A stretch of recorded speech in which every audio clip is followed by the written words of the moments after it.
She is in Canada.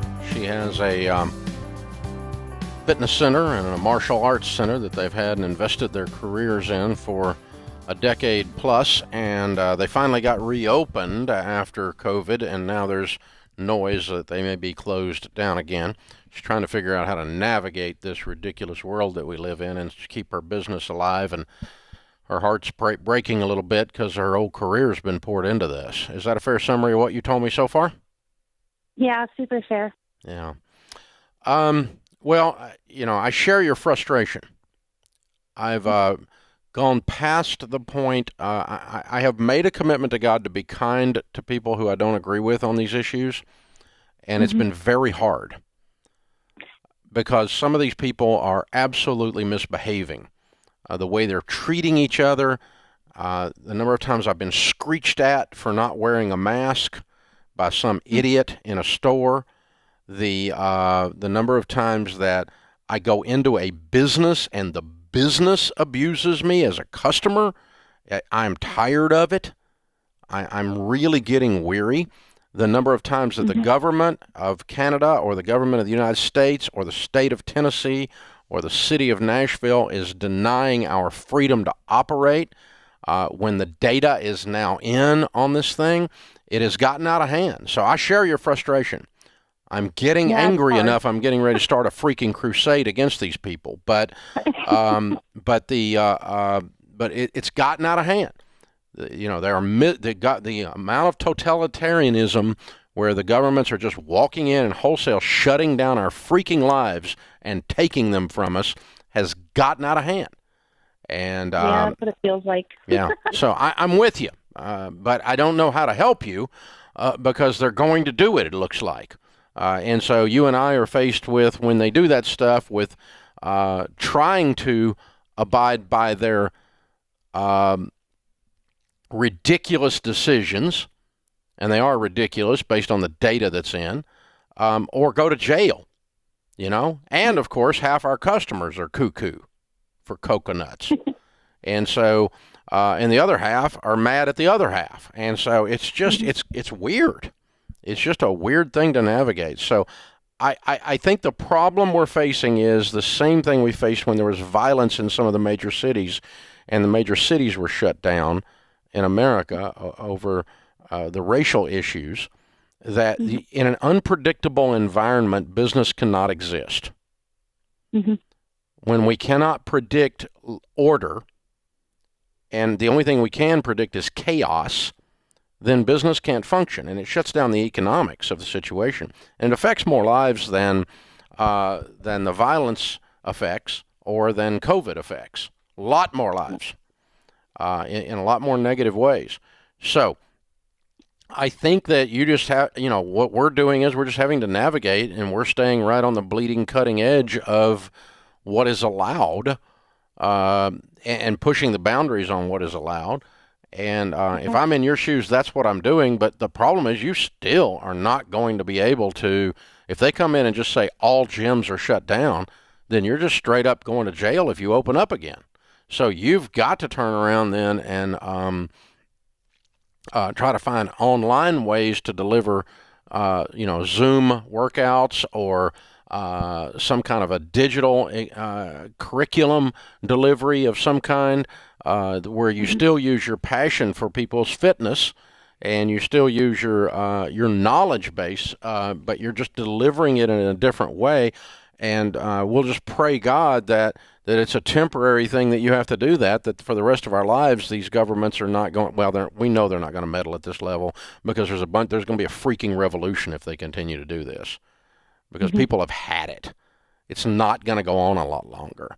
I mean, most people are not sheep, and they're just not going to do it a lot longer. So I don't know what the boiling point will be on this, but I don't predict a decade of it. I can tell you that we don't have workout facilities, and we don't have gyms, and we don't have martial arts for a decade. I don't think so. Yeah, and I think it's part two, Allie, that you guys have already done that. You've shifted, you said, to work for an online company, but I'm like, where are the things that you have to get creative, right? I mean, like even our part of our business was just turned upside down with live events. And so now we're having to get creative of what that looks like, of how to do events. Like it's just, it takes a different part of your brain. My kids were part of this like little sports class thing that's in our area, and it's so sweet and great, but they had to shut down due to COVID.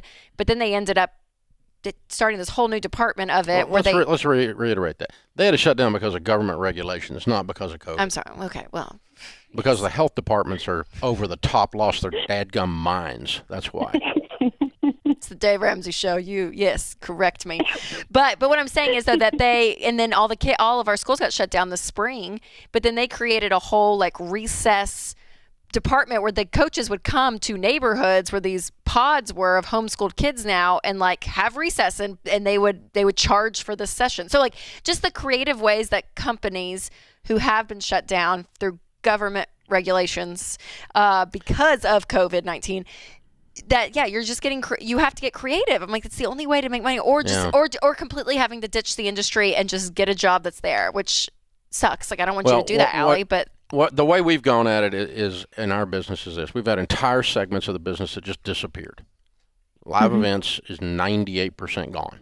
Okay, and we used to do 60 or 80 of these things a year.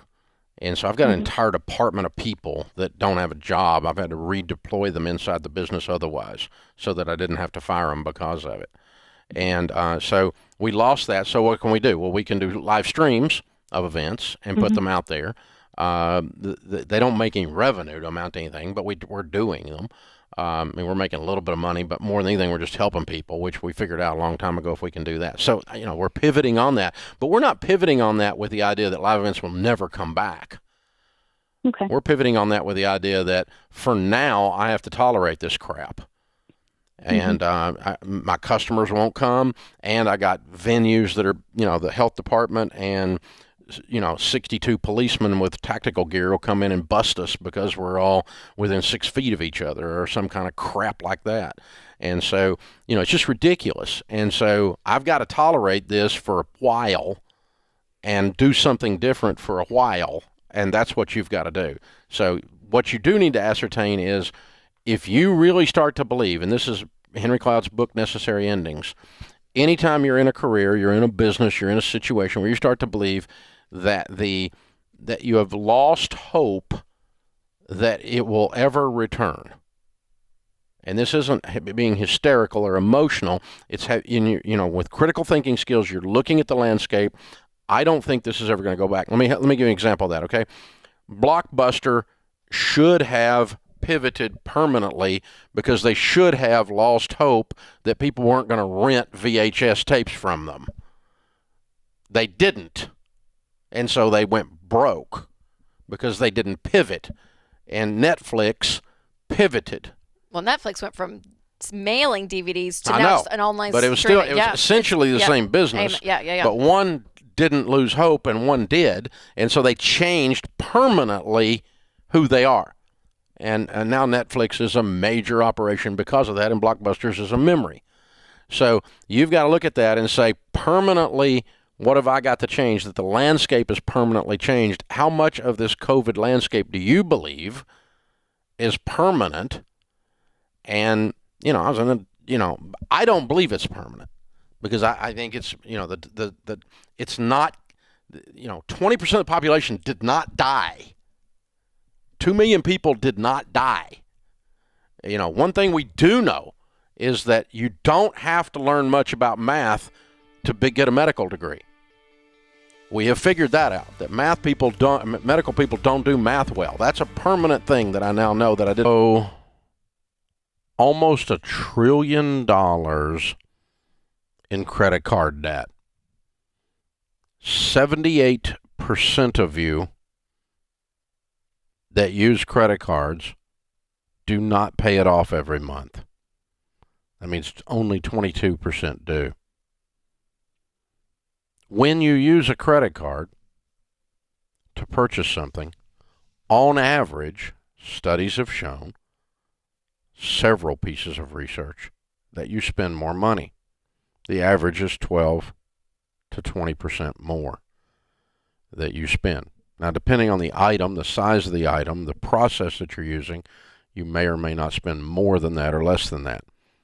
An example is that the average person using a credit card at a vending machine spends 178% more, meaning they get a Coke and a candy bar and a bag of chips, where they were just going to get a Coke. When you use a credit card, it reduces the emotional friction, and that's why everyone wants you to use plastic. Yes, you do spend more when you use a credit card. It's just a matter of how much more. The larger the item, the less the percentage, but it doesn't have to be much percentage for you to spend more. And those of you that are collecting airline miles, all the studies tell us, the reason they offer the airline miles, all the studies tell us that you are the worst. There's tons of research. And the hilarious thing is that you are massively in denial. That you really do believe you're beating them at their game. Which is humorous, really. I mean, it's like you thinking you're going to come out playing throw the ball at the carnival.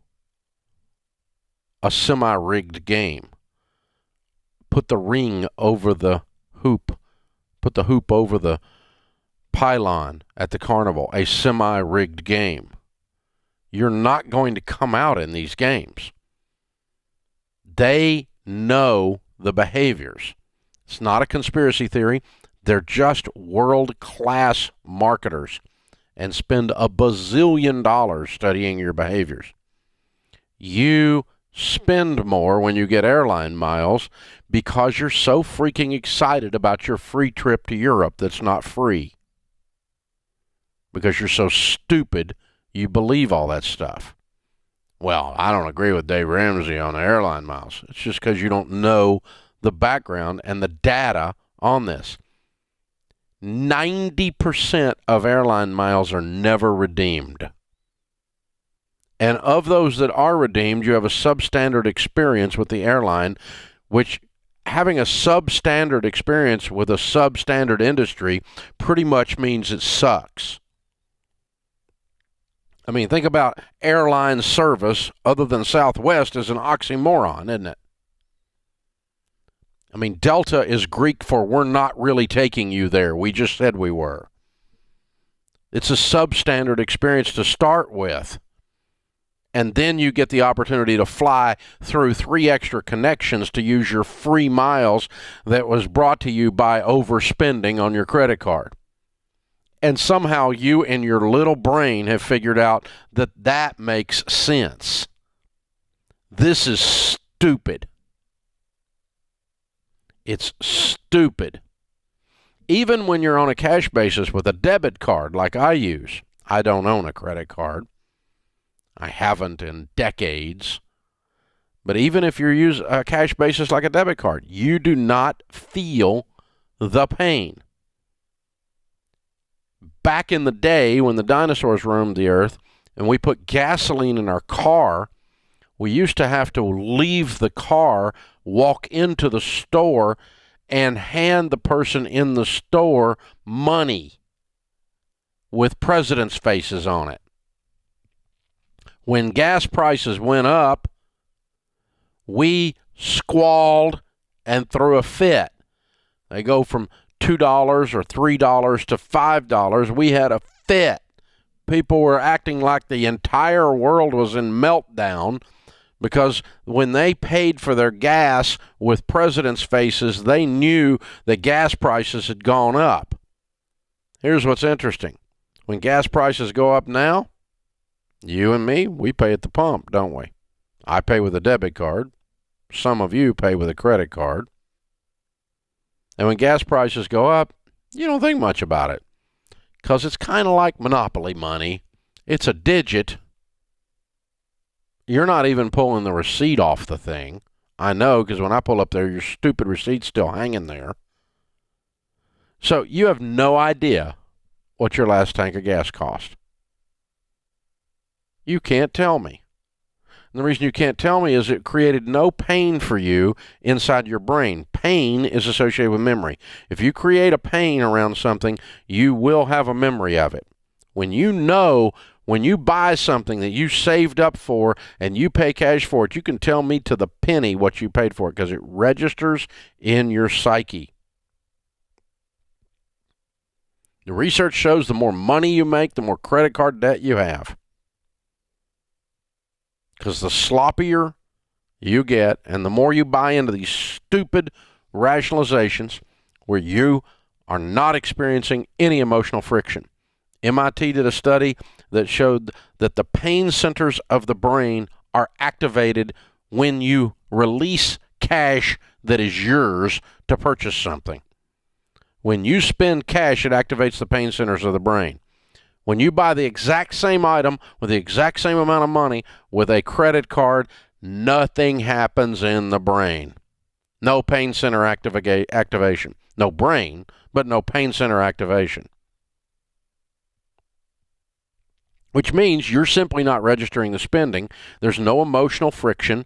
There's no intellectual friction. Nothing is acknowledged, and you spend more. You really do. And to argue with that is ludicrous because that means you have pride about your level of discipline, which is absolute horse crap. I teach discipline for a living. It's what I do. I have taught this for 30 years, and I can fall in this trap of spending more because I'm using plastic. I mean, we're on a Disney cruise, and your room key buys everything. Took the grandbabies on the Disney cruise, right? And before I know it, we're just buying Mickey this and Mickey that. And I get the bill at the end of the cruise, and I'm going, well, we got Mickey Moused. Unbelievable, man. There was no acknowledgement that this money was leaving by Papa Dave or by the precious overspending grandbabies. I'll do it again. It's wonderful. I can afford it. But when you're broke and you rationalize, you have no net worth, your net worth is $4, and you have no income or limited income, you have a lot of debt, you're misbehaving with money, and then you come off as prideful and arrogant about how you can handle your credit cards because you pay them off every month when 78% don't, and even those that do overspend, especially those of you with airline miles. It's the biggest scam in freaking history. I mean, everybody uses debt that's wealthy. No. You must live in your mother's basement and write that financial blog. Because the actual data of wealthy people is that by and large they don't use debt to get there. By and large they do get their homes paid off. The vast majority of America's millionaires, 93% of them, did not inherit their money, according to an airtight piece of research that the Ramsey research team did. And out of those 93% of America's millionaires, we studied over 10,000 of them, the largest study ever done. The vast majority of them paid off their homes early and had money in their 401ks and in their Roth IRAs and mutual funds, and that's how they get their first $1 to $5 million. Now, if you want $1 billion instead of the first $5 million, if you want to jump straight to $1 billion, well, you might borrow money out your eyeballs. That's possible. But I'm not here trying to create billionaires. I'm here trying to create millionaires.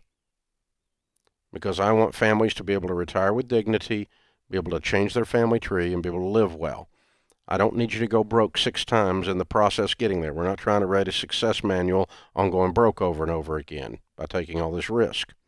I went broke once, and I did that apparently for all of you, so you don't have to, because you can learn from my stupidity. You don't have to follow it.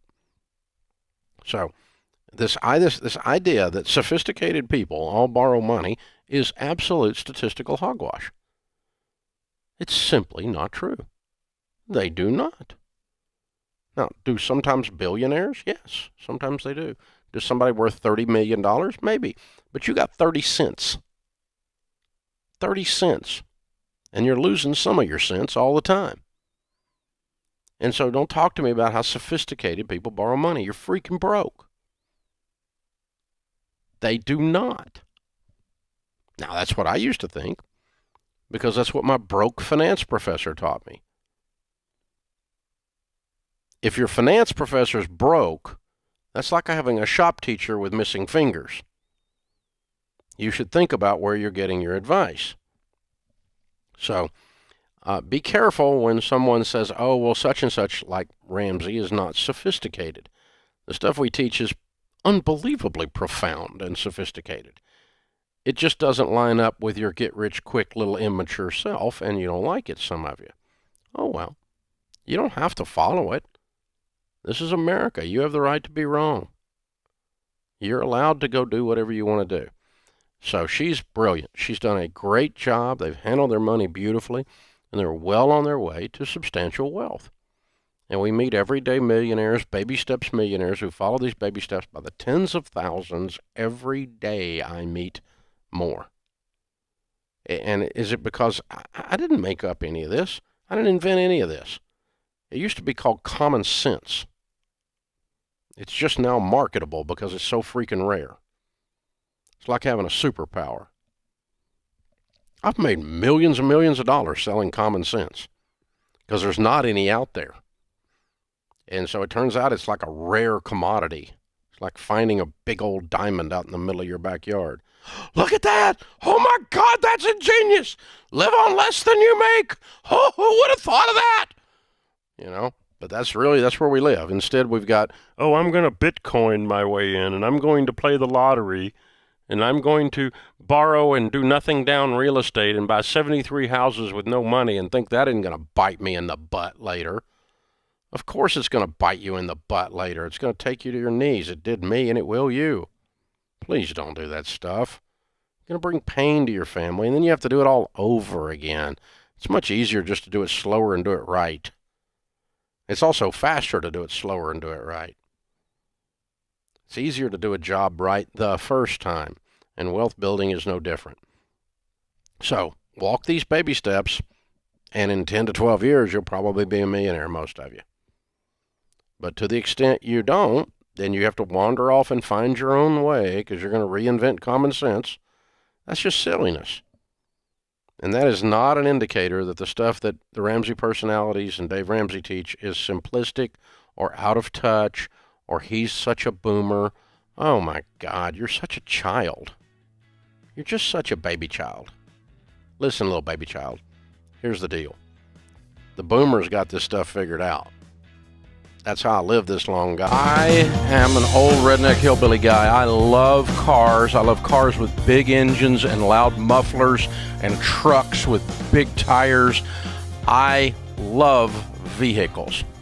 I've got all kinds of cars and vehicles in my life, wonderful ski boats and Sea-Doos and all kinds of other stuff with motors in it. I like motors. I like stuff like that. I get it. You do too. We spend too much on this stuff, and sometimes it gets us into real trouble. Our last two callers both had a car problem. They have both over-purchased on their car. $27,000 car with a $48,000 income, a $32,000 car, and a $10,000 motorcycle. That's $52,000 tied up in vehicles with a $60,000 income. You will not prosper when the total of stuff you have with motors and wheels the value is over half your annual income. Because everything with a stinking motor in it, as much as I love it, goes down in value. They go down in value. They're not an investment. I invested in a car. Then you are a stupid butt investor. Because your investment's going to go down in value. Why would you invest in something that goes down in value? You consume a car. And that's fine. I don't mind you having a nice car. I just don't want your nice car to have you. So the average vehicle loses 70% of its value in the first 4 years you own it. So when you buy a new car and you drive it off the lot, when you hear that sound and you go into the street, go across the curb and it goes blump, blump, that was a $10,000 sound you just heard. Blump, blump. You just lost 10 grand. And you better be able to absorb the blow. The average car sale in America right now is about 30 grand, and they're going to lose 20,000 of that 30 in 4 years. You're going to turn 30,000 into 10,000 and scratch your head and wonder why your kid's college fund isn't funded. You're going to turn 30,000 into 10,000 and scratch your head and wonder why you stay in debt your whole life. You're going to turn 30,000 into 10,000 and wonder why you're freaking broke. Well, that's why. Because you bought stuff with wheels and motors, and it all goes down in value. I am not against you having a nice car. I don't drive junk cars now. But I used to drive garbage. I used to drive stuff that make a hoopty look good. Because I drove like no one else so I could get some money. And once I got some money, then I can drive like no one else. So here's a plan. Drive something that only you care about, because it gets you from here to there. And quit trying to be sexy based on your car. Oh my God, how dumb are you? You know, that is not going to make you sexy. A vehicle doesn't do it for you, baby. I'm sorry. So you're not cool based on your car. You're just stupid. Me too. I've done it too. I've bought all of it. I know what it looks like. So drive like no one else so that later you can drive like no one else. And a good rule of thumb is to not have a total of vehicles that equal more than half your annual income, because you're going to struggle. You're going to stump your toe. You're going to stumble. It's going to be hard because you're losing more money than you're making is what it amounts to. And it just mathematically causes you to walk with a limp. It mathematically does not allow you to sprint to be all that you can be, right? It doesn't do that. So, you know, you make $40,000 a year, you don't need $20,000 worth of cars. Maximum of about $10,000 worth. Get you a couple $5,000 cars, get your income up, get yourself out of debt, get your net worth up, and when you're an everyday millionaire, then go buy you a new car. But you don't need to be buying a new car brand new car until you're a millionaire, because you can't afford to take the hit. You're just going to lose your butt on these things. Now, I buy new cars, but I'm a multimillionaire, so I can afford to take the loss. And so I'm driving stuff that I used to dream about driving. So, man, someday, you know, those dreams you have. Well, I'm driving that now, but it's like 30 years into this deal. So shut up. You know, when we went broke, a guy loaned me a 1978 Cadillac with 400,000 actual miles on it. The predominant color on this thing was Bondo. It was a Bondo buggy. It wasn't even a certified hoopty. It was just a Bondo buggy. Had a vinyl roof on the top of it, and when you drove it, it filled up with air. It looked like a parachute on top. This was white trash vehicle right here. And I'm driving this white trash hillbilly vehicle. I had been driving a Jaguar before that I sold 2 days before it got repoed because I was going bankrupt. This is how stupid I was. So you hadn't done anything stupid that I hadn't done. But I'm driving a Hooptyville. I drove that car for 10 years, 1 3-month period. Felt like 10 years during that 3 months. But I'll tell you what I did during that 3 months. I saved up $1,000 and bought a car. Gave my buddy his nice loaner back. And man, $1,000 car was a sizable upgrade from that 78 Cadillac. Because it had to be one of the ugliest vehicles. I drove it over in the nice end of town, and the cops started following me, profiling me. It's like, that car is not supposed to be in this end of town. You know? That's how bad this car was. So don't talk to me about, you have to have an airbag. And, yeah, well, you know, just put your mother-in-law over there. That'll work. I mean, come on. Seriously. Golly. It's not safe. Oh, brother, give me a break. I mean, you're talking to a guy that grew up. We slept in the back window of the car when I was growing up. They would slam on the brakes and we'd land in the floorboard. My generation, my parents' generation, thought seatbelts trapped you in the car and would kill you in the wreck. No one wore a seatbelt in those days. Now, I'm not saying that's smart. I'm not trying to get a bunch of you killed, but we have become a bunch of wusses in this country, and we overreact and over-dramatize everything in order to rationalize a purchase that we can't afford. So you can't afford the car if you can't A, pay cash for it, and B, if the total of all your vehicles. Figure out what most people are doing and run in the other direction. Run in the other direction. Most people are broke. Most people look good, and they're broke. They spend more than they have coming in. They don't act their wage. They don't live on a plan. They don't agree on spending with their spouse. Their only hope for retirement is that the government, which is well known for its ability to handle money, will take care of them. They don't have money set aside for emergencies. They run credit card debt and student loans and car debt all day, every day. They spend like they're in Congress. Most people are stupid when it comes to money. 70% of Americans are living paycheck to paycheck. The bankruptcy rate is at an all-time high, and foreclosures are rising again. Credit card debt continues to climb, and we have $1 trillion in student loan debt out there. The average car payment in America today now is $496 over 84 months. That's stupid. Normal in America is broke and stupid. You don't want to be normal. You want to be weird. One of the greatest compliments you can get on this show is if you call up and I say, man, you're weird. I'm looking at weird people. You guys are weird, which means that you're contrary. You are a contrarian. You are perpendicular to the culture. When the culture has lost its way, the best thing you can do is be opposite.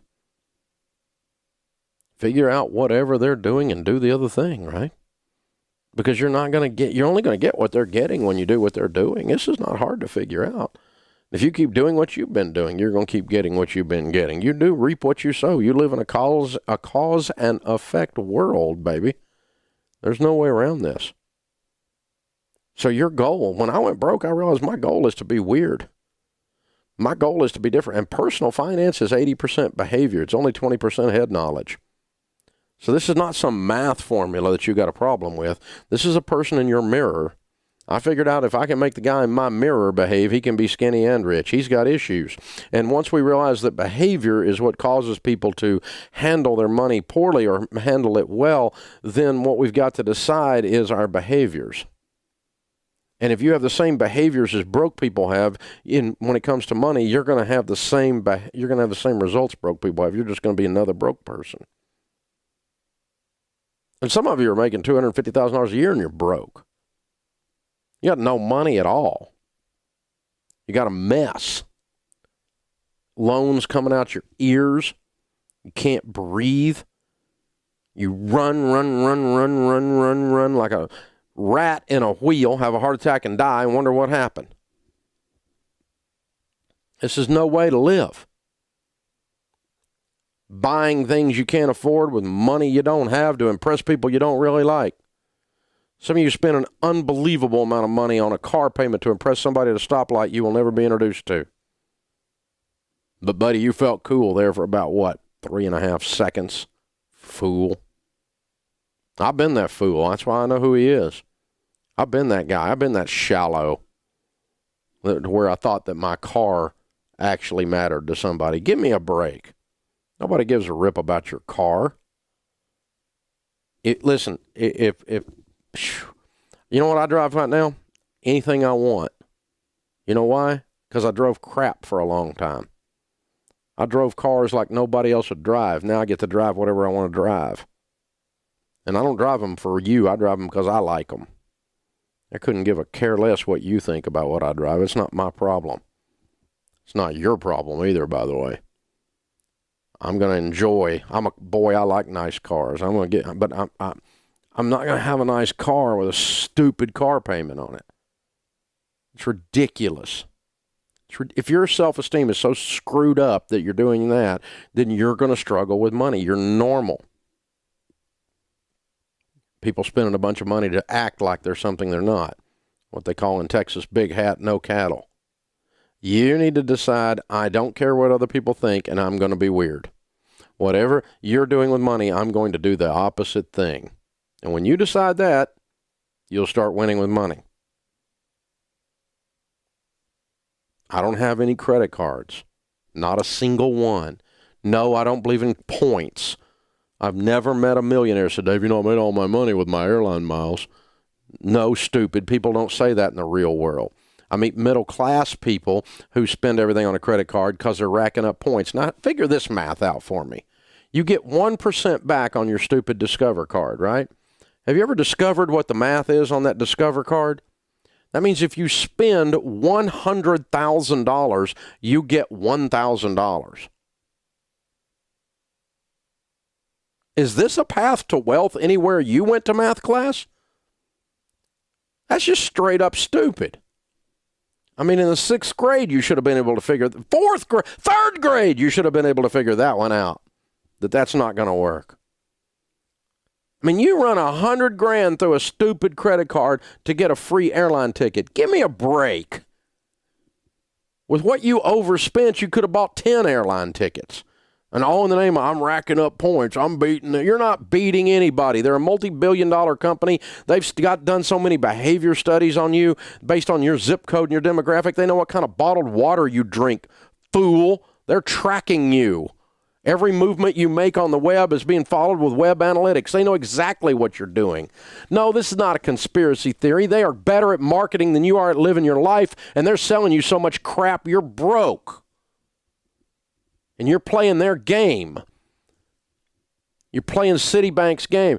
What's in your wallet? I'll tell you what's in my wallet. Money. That's what's in my wallet. It's not a bunch of stupid plastic. So I'm weird. Dave, you're weird. You're right. I'm not broke. Normal's broke. I don't want to be normal. I engage in weird activities, and so I get weird results, and that's called money. I'm not broke anymore because I do things that broke people don't do. And I don't do things that the broke people do. Why is this hard? You want to be skinny? Find out what skinny people eat. Eat what they eat. You'll be skinny. You want to be fat? Eat what fat people eat. You will be fat. This is not rocket science, people. Figure it out. You want a great marriage? Well, don't ask somebody who's been divorced 6 times. We'll pray for them, but I don't need their marriage advice. They ain't got this thing figured out, baby. I want to find somebody that's winning and emulate them. This is not rocket science. Be weird. That's your goal, darling. Surveys are saying that American workers, up to 40% of the workforce in America, is looking to change jobs this year. So here we are as we are approaching, halfway through, and they're going, hey, I'm going to make a move. So you're going to see this in 2021 and 2022. A lot of people changing jobs. When you talk about 25% is the low end of the survey, 40%, that's an extraordinary number of people who are saying, you know what? It's time to make a change. And certainly the pandemic had a lot to do with that. Brought on by the pandemic, giving you a philosophical reset and saying, life's too short to work at something I hate with people I hate. That's right. Here's what happens. So we know that change is one of the greatest concerns for any human being. Change is scary. It has all this unknown. And so change is really, really ugly. However, when a forced change happens to you, so let's take the pandemic. And it was a massive change for people in arguably the largest area of their life. You think about time you spend at home with family, friends, sleeping. You think about work. That's the thing you spend most time on in your life. And so when there's a forced change, you didn't have any choice. You were sent home, either furloughed, laid off, or you were working from home. So now all of a sudden you're confronting a change that you had no choice over, and now you're dealing with that change. And so then we begin to go, oh, wow, this is huge. What other parts of my life would I like to change? And I think that's what has happened collectively. People are going, well, I had to deal with this. What would it look like if I actually worked in a place that I really love? What if I did work that mattered deeply to me? What would I have to do? What if I changed some things to be able to get qualified to make more money? What if I paid off debt? And I think you're seeing people are going, you know what? I think it's time. And I'm going to move. Here's what's interesting with this. 40% of American workers are considering moving into something else, so they're going to quit their current job. And you got 9.3 million jobs, Dave, that are open right now. And so it is a good time is the point, because companies are needing talent. They want talent. Yeah, but if you're one of these companies with no soul, you can take advantage of people. And no, people aren't going to come. No, You're that's going true to too. end up with a labor shortage. Well, we already have that. Absolutely, it's I happening. mean, you're going to end up not being able, because these folks are, what we're saying is that because of the pandemic, they said life's too short, and that's what the surveys are indicating. Yep. That they're not going to go to work for a company where life's too short again. That's true. They're going to go, they want to plug into something where they matter, where the work matters, and where it's something that they actually have a freaking talent at, that they're not just there to collect a check. That's right. They have realized life is too short. Crusade-driven organizations That's like it. Ramsey. That's it. See, we all long to I make think a we'll difference. benefit from this. We will benefit from it. I'm going to tell you this, the Ken Coleman Show and Ramsey Solutions, we're positioned to help a lot of people make this move because now they need to know what they're looking for. Some of them don't know. They're just going, this isn't it. And so what we teach every day, as you know, Dave, on the Ken Coleman Show is, hey, you use talent as your tool. Your talent are premium tools. You do work you love. We call that passion. You just love the work. And then that work creates a result that matters deeply to you. So when we hire people at Ramsey Solutions, here's what you got to be. You got to be a crusader. You have to be deeply, deeply committed to the results of hope, practical paths forward for people to turn their life around, whether it be on the Dr. John Deloney Show with your mental, emotional health, the Ken Coleman Show, turn your career around or turn your money life around. And so when you come here, you better be missional and you better care about the result of life change, hope, practical steps forward for people. Well, you won't make it through the interview You process, won't. and if you did, you won't fit in. No, if you lie to us, If you want to just collect you a will check. be exposed because this is a different place. Yeah. Well, I mean, we were talking about that this morning and stuff. I mean, this is how we do things. Yeah. And not everybody needs to be a we. That's true. You know, so Well, you yeah. may if you want to just say, well, I've got a degree in X, and so I have a talent, Yeah. and you should just pay me for delivering on that talent. Yeah. Nope. It's not Nope. going to happen. Nope. That's why we're getting so many developers coming. Oh, yeah. Because we work a developer 40 hours a week, not 80, That's right. and we work a developer where they're writing code, doing something that matters. And so when they woke up during the pandemic, they didn't wake up and go, I hate my job. They woke up and went, man, we've got a lot of people need our help. Yeah, that's exactly right.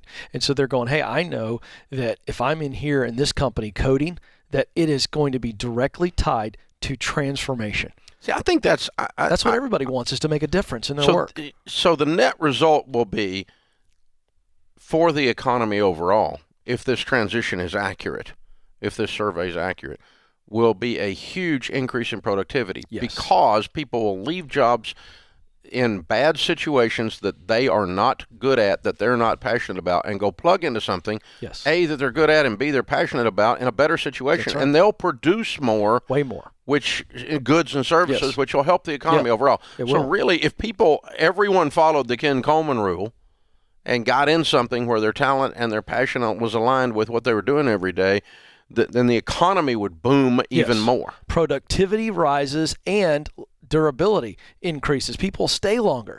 Tenure. People will stay in a place where they go, my work matters. The company sees me. And Dave, you just touched on this. Underneath all of this is a massive warning to leaders and to companies that if you don't give people a connection to their work, if they can't see that you care deeply about them, because they could be in their sweet spot, talent, passion, mission aligned. But if you have a crappy culture, they will leave you.